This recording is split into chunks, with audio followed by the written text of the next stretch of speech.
Ja, tjena och god kväll, eller god natt eller vad man ska säga. Eh, Det är ju 22 maj här, klockan är strax över 1 och vi har en ny uppskjutning idag. Ehm, Håller koll lite grann på NASA Spaceflight här som kör sina livekameror där och har lite andra vyer att kika på också. SpaceX har precis dragit igång eh, sin stream också här. Så att jag tänkte att vi kan nog alldeles strax hoppa in på den här. Men ja, idag ska bli riktigt spännande. Vi har ju hamnat lite grann i vi har haft lite delays här redan. Och ja, vi ligger kanske ungefär ja, en timme efter planerad uppskjutning än så länge. Eh, De har fått OK för att börja och köra igång med tankning och det ser ut som de har påbörjat med det för ser att all ventilation eller all vent är borta. Och jag kan se på Boostern också att det har börjat att bli frostlinjer på den. Så att det är på gång och ja, ska bli riktigt spännande idag när och se hur det går för de här. Ska vi se, vi har ja, det är alltså, de håller på att tanka nu då, får vi se. Men som sagt, det nya idag är ju i princip allting. Så att vi får se lite grann hur det här artar sig under kvällen eller natten. Nya version 3 booster och skepp. Helt nya versioner och helt nya varianter på dem. Du ser nere i högra hörnet här att det finns, ja, själva skeppet har en inbyggd hot staging ring idag. Så att de kommer inte liksom släppa den idag utan den kommer sitta kvar. Och de kommer inte heller att försöka fånga varken booster eller skepp idag. Ser ut som vi har en fryst kamera där uppe till vänster. Se om den kommer igång snart igen. Ja, de verkar ha lite strul med streamen. Det är många som kollar idag. Skeppet är också helt nytt. De har ju, kan se lite grann på bilden här nere i vänstra eller högra hörnet blir det ju, att de har satt dit de här anslutningarna för att kunna tanka skeppet. Det finns 4 av dem och sen så har de också gjort ny dubbel raceway. För redundans skulle jag tro att det är. Och sen så har de ju som sagt nya motorer, Raptor 3, som är betydligt mycket starkare än den förra varianten här. Får vi se. Boostern har också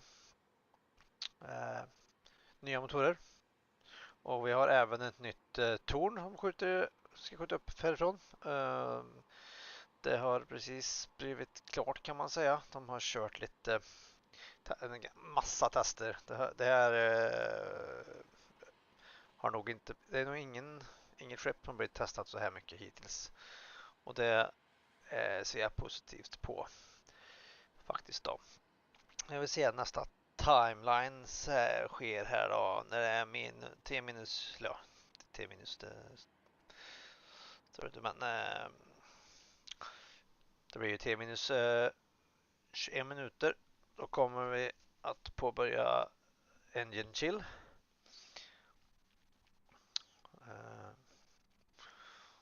Sen händer egentligen inte så mycket här förrän tankningen är klar där.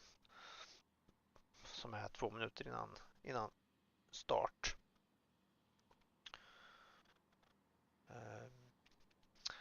Kan gå igenom lite hur det ser ut för flygvägen här. Kan vi se, flyttar över den hit. Så, då har vi ju Först launch då, här.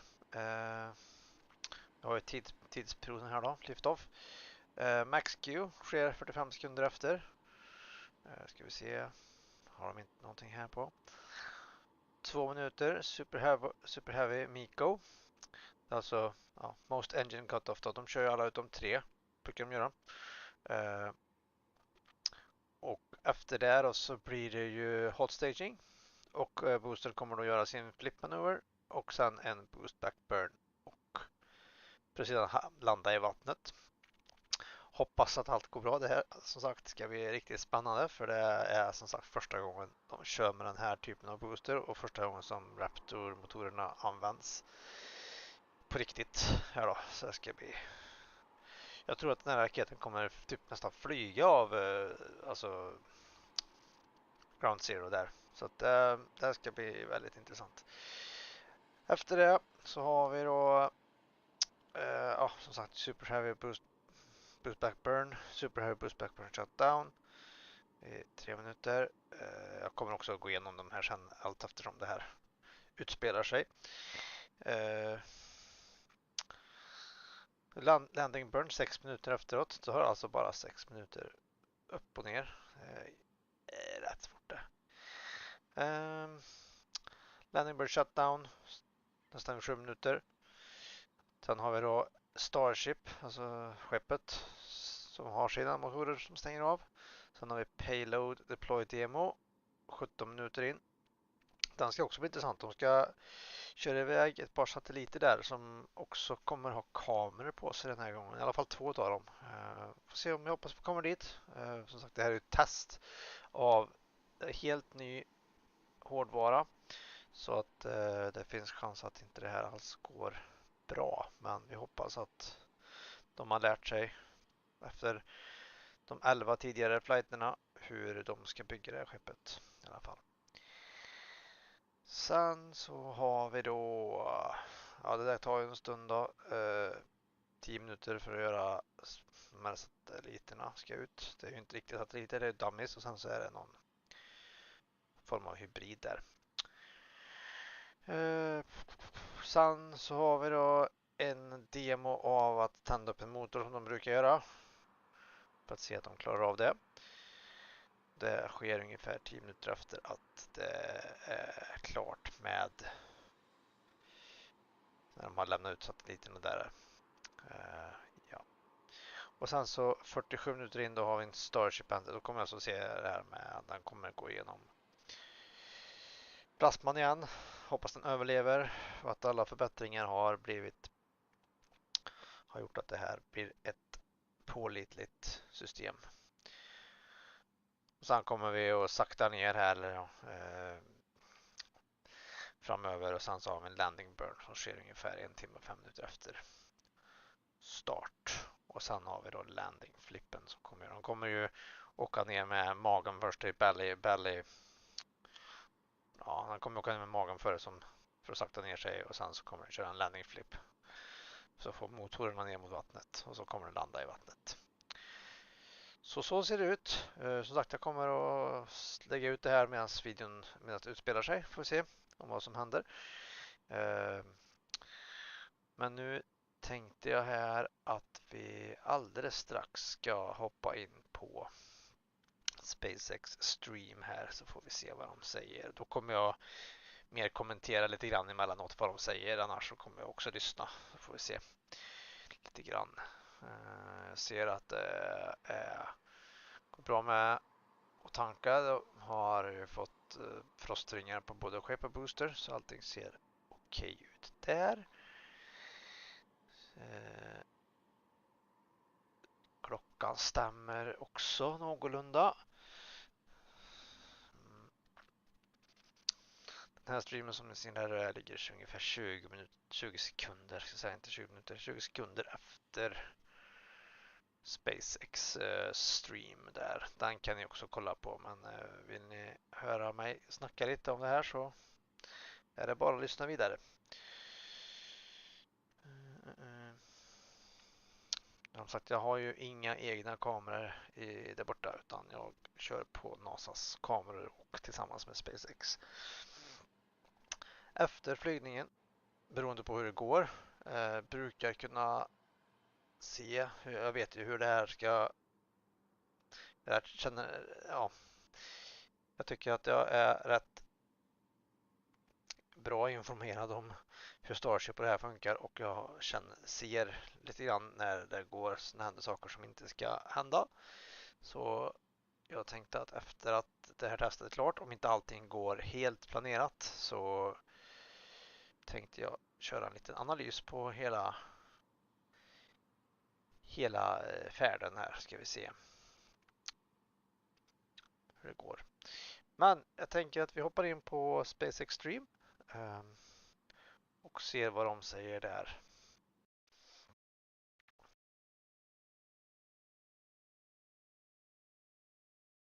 Actually hosted the live webcast for our very first launch at Pad 39A, and it was so exciting to see that come back to life. It's also exciting to see how today, almost 10 years later, the ongoing construction and development that will bring a second launch tower to Launch Complex 39A. You can see it ongoing there on your screen. It's designed to expand our capabilities to support Starship launches in the future, while also continuing to support Falcon Heavy missions from the original Apollo Shuttle Falcon launch tower. Yeah, and we're also building a Starship launch pad at Slick 37. And to support the uptick in future launches, there's Gigabay, a giant assembly and maintenance facility designed to prep Starships ahead of Florida launches. And when complete, this huge structure aims to hold 24 work cells in over 800,000 square feet of workspace. That's 24 rockets under one roof. That's absolutely crazy. There'll be so many. Yeah. So SpaceX's future in Florida is quickly taking shape with our very first launches on the horizon. Yes, a horizon that aims for regular trips to the moon.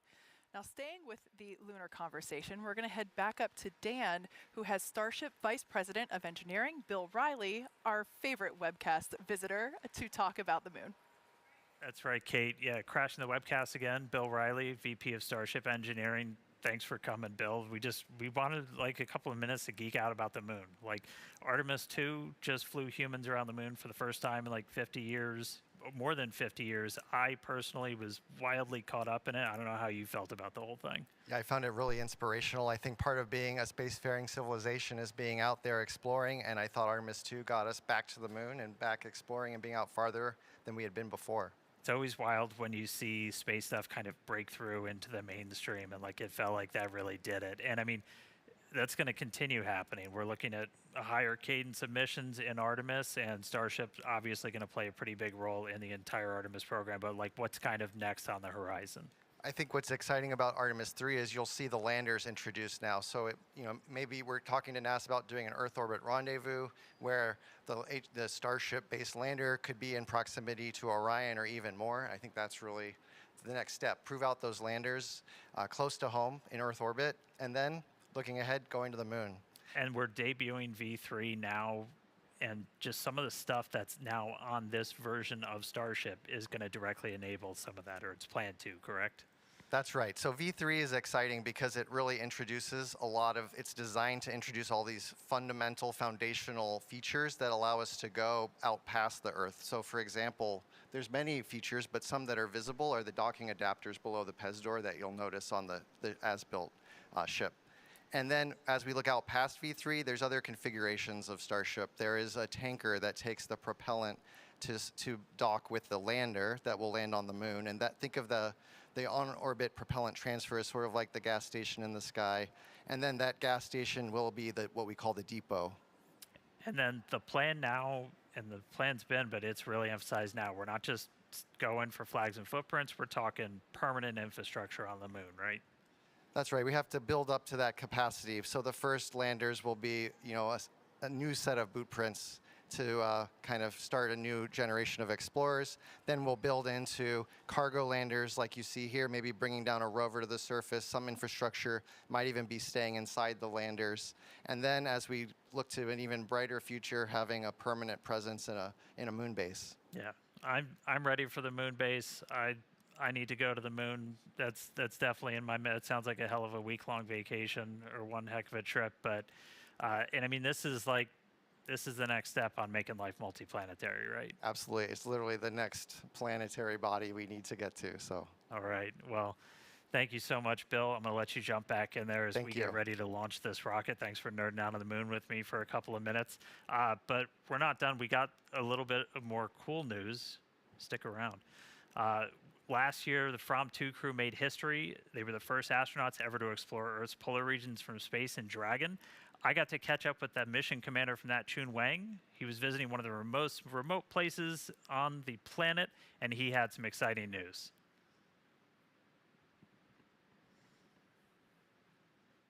Awesome to talk to you. Start me off. Where the heck are you right now?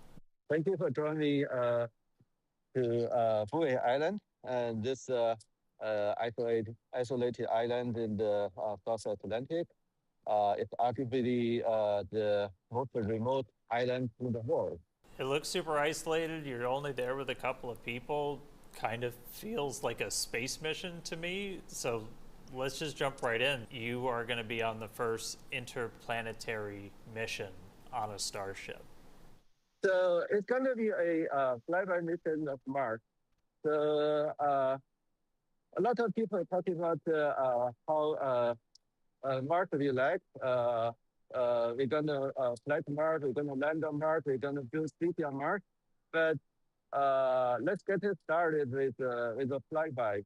Doing a flyby of Mars, that's a heck of a trip, but you're kind of built for this kind of mission, right? Because if you're not landing on the surface, you're spending a long time going out there, you're going to fly by it. It's going to be like just an insane couple of hours, and then it's a big trip back home.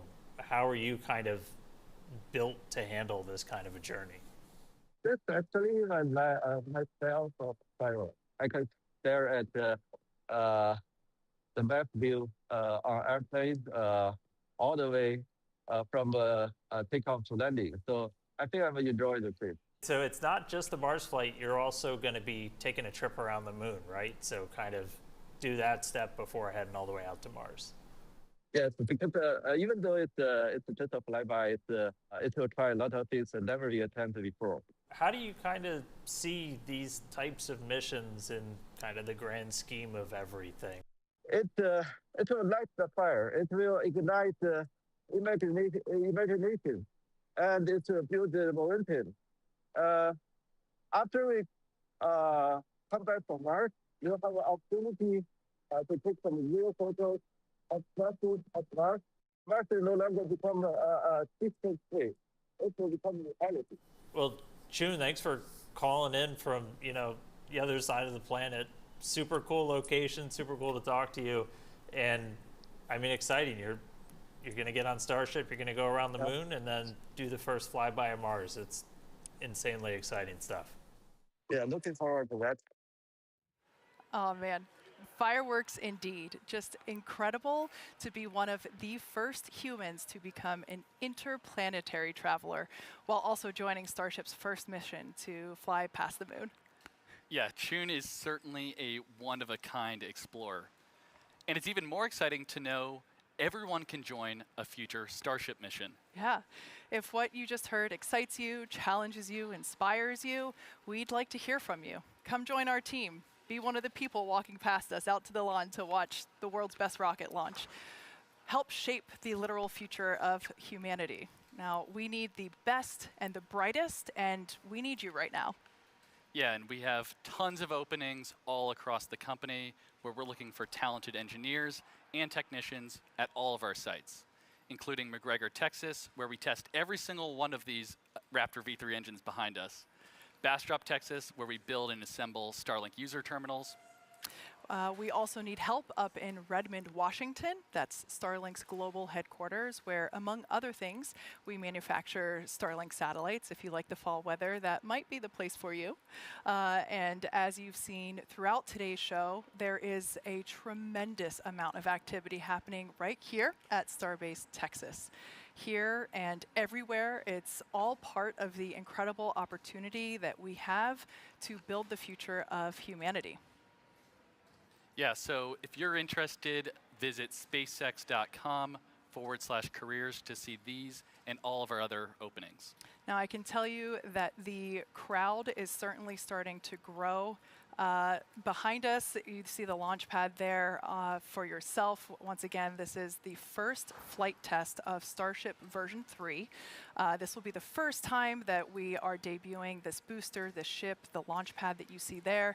And you can see people walking over my shoulder here as our colleagues are moving in masses to go watch this liftoff in just over 7.5 minutes from now.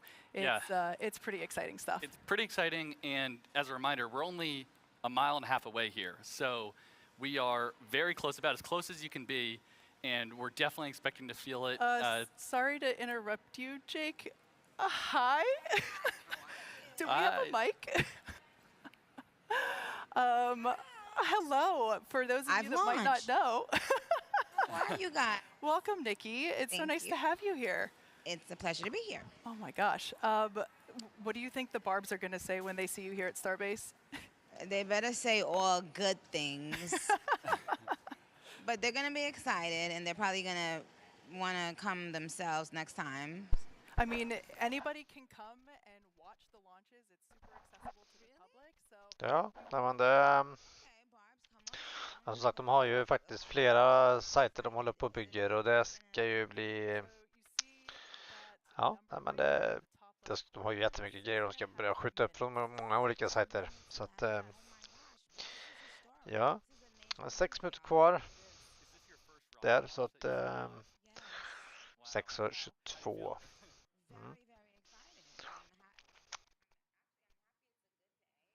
Might be like, I just noticed your shirt. You've got the right swag.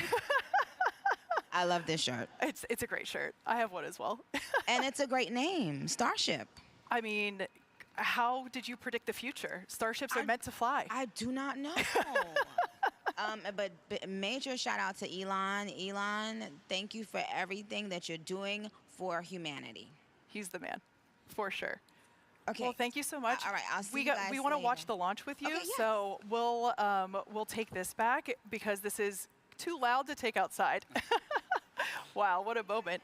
And with that, great timing. We're now at 5.5 minutes. This brings us into terminal count.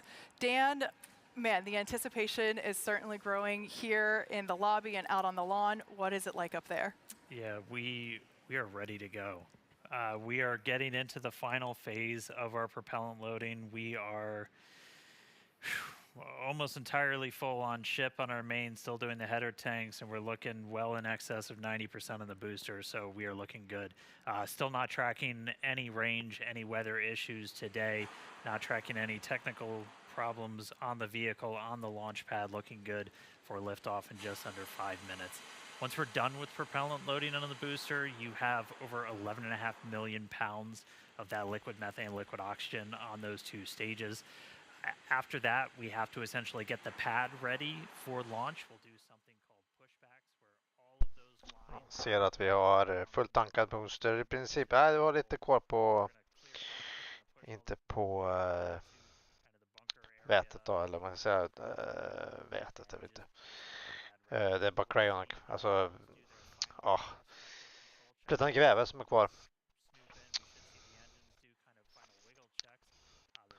Så det är nästan färdigt där faktiskt. That is still built in at T-minus 40 seconds. It's built into the countdown. We can pause if we need anything like those pushbacks to complete. If we need anything on the rocket to get ready, we can hold there. We'll only stop if we have an issue. Not currently tracking one. We have one item that might hold us up a little bit, just based off of what we've seen in recent static fires. But that's typically only been hanging out for a couple of extra seconds.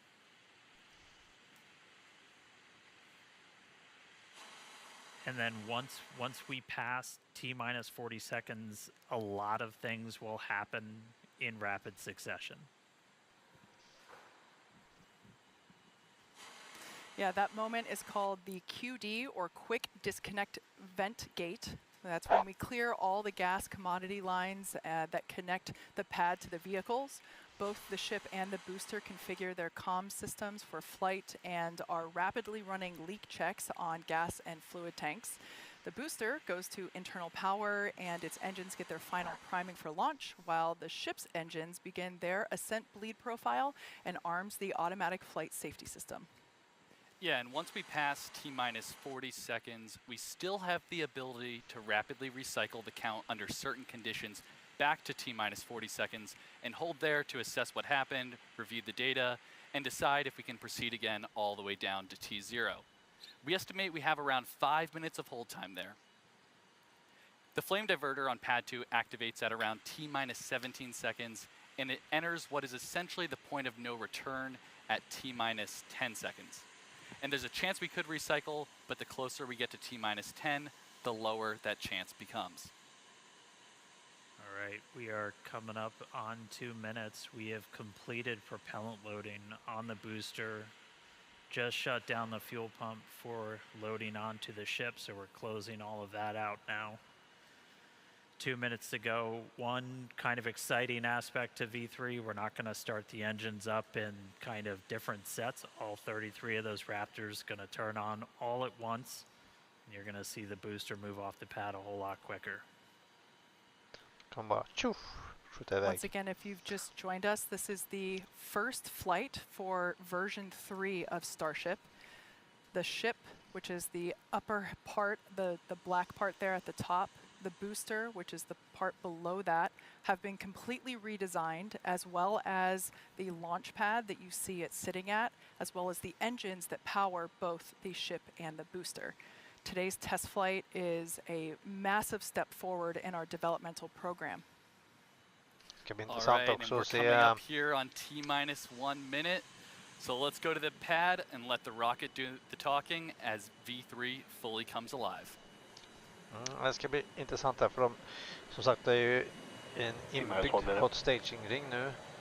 Och den är jag väldigt nyfiken på att se om den, alltså den ska ju hålla, men jag är intresserad av att se, för det är ju enorm kraft som de här motorerna har när de startar, så det ska bli, jag hoppas att det håller, och hoppas inte att den typ blåser av helt toppen på den. De stannar på 40. So we did hit the hold at T-minus 40. Again, this is something that is built into the timeline. Not surprising, as we are doing this first flight off of pad 2. Sounds like we might already be clear. We held for a second just to make sure that the quick disconnect vents were basically ready for their final throwbacks. So we'll hang tight for a couple of seconds. Så ja. I think we're about to reset. And the reset Har de kört iväg? Ja. counting down. First flight of Starship. Vi håller igen. Psych, back to rapid recycle. All right, so hold here for a second. Looks like we're still managing some pressures in the ship quick disconnect.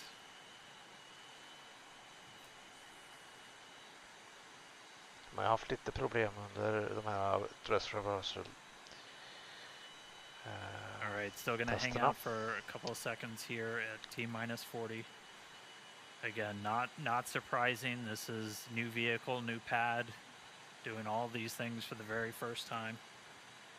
Right now we are holding, looking at some pressures in the quick disconnect, and hold reset, and we're rolling. Se. Nu är det spännande. Flight directors, go up and launch. Hold igen. Back to rapid recycle, so we're going to hold at T-minus 40 again.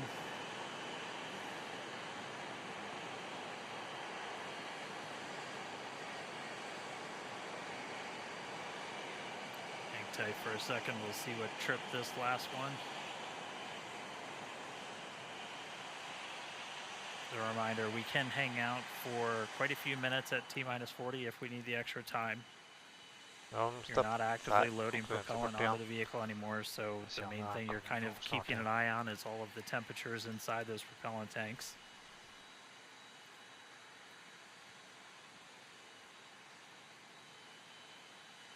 som sagt, de har ju kört ner till T-10 tror jag.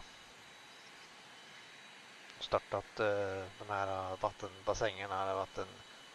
De kallar det för deluge system för att kyla ner hela padden då så att inte den är skadad. Så de har ju varit ner där så att de har säkert stött på de här problemen innan.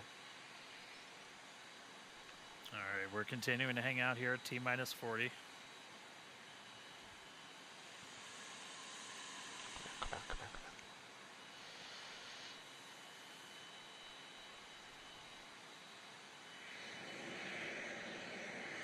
Team's taking a look right now at our diverter, so that water diverter underneath the system did trip a hold, but that basically just gives the team the chance to look at it, see if it's something that we need to troubleshoot in data or if it's something that we can clear this hold. So continuing to hang tight, T-40 seconds. Ja, problemen med Starship givare is där super under. heavy, fully loaded on the De har pad. ju en... kör vi igen. Clock is rolling. Men då. 2I-30, flight directors, go for launch. Nej, hold igen.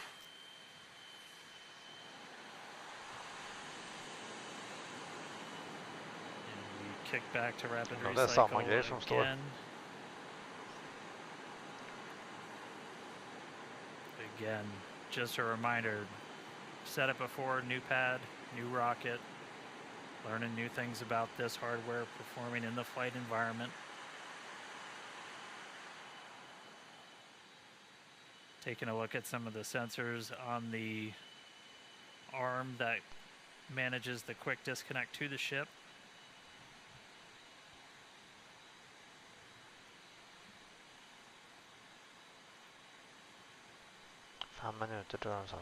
Promise we're not just trying to prolong the anticipation.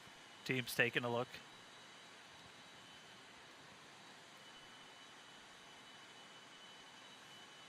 We've got a couple more minutes where we can hang out here.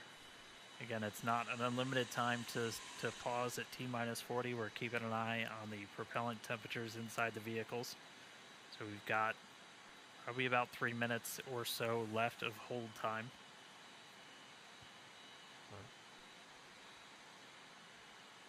Team's taking a look at the hold that tripped on that arm for the quick disconnect on the tower. Okej, nu var det quick disconnect som trippade.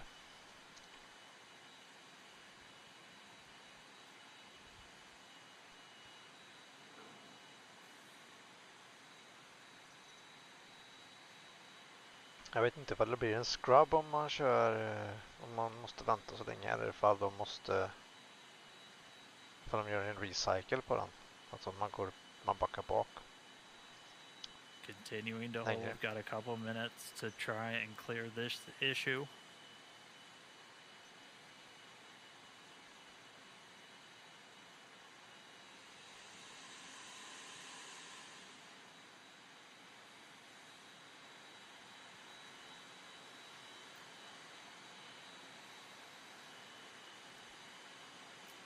Borde kunna köra en recycle.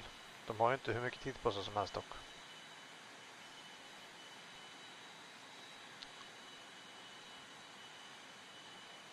Still holding T-40, still troubleshooting this issue. Probably got about a minute or a minute and a half left of hold time.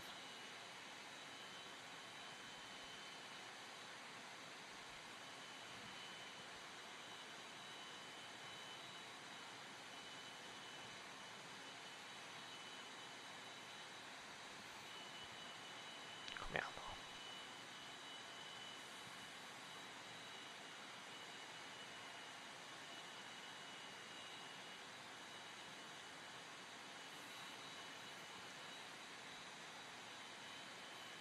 Där hade vi hostaging. Det skeppet där. Med hostaging där. Flight control team confirmed still working through the issue. Still have a short amount of hold time still remaining.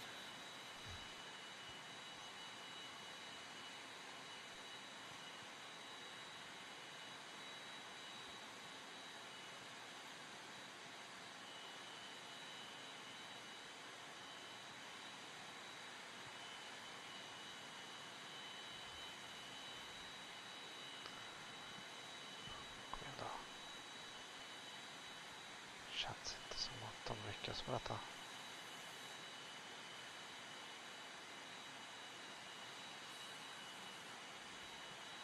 Still holding T minus 40.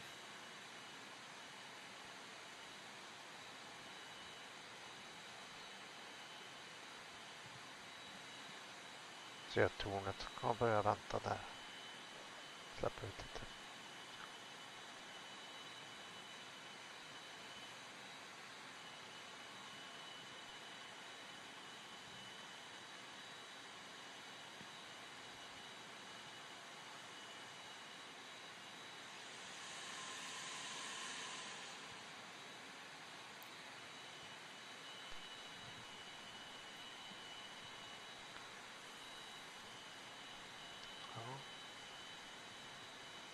Så jag vet inte vad som händer efter de här att man har... Still continuing to hold here at T minus 40.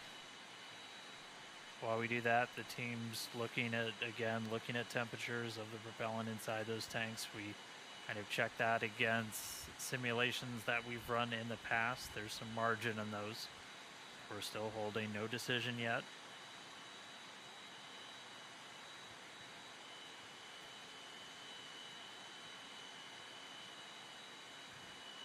Jag vet att tiden går ju fort när Sounding man like we felsöker. have the fix in place. Okej, nu börjar vi igen. Hold Får se. reset, clocks is rolling. Se om det händer någonting igen här. Det brukar ju vara vid 28-29 någonstans. Ja, en håll till. We're back into rapid recycle.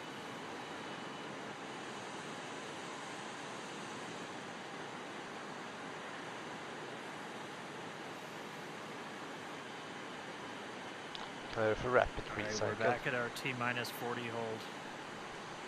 Standing by to see what tripped us this time.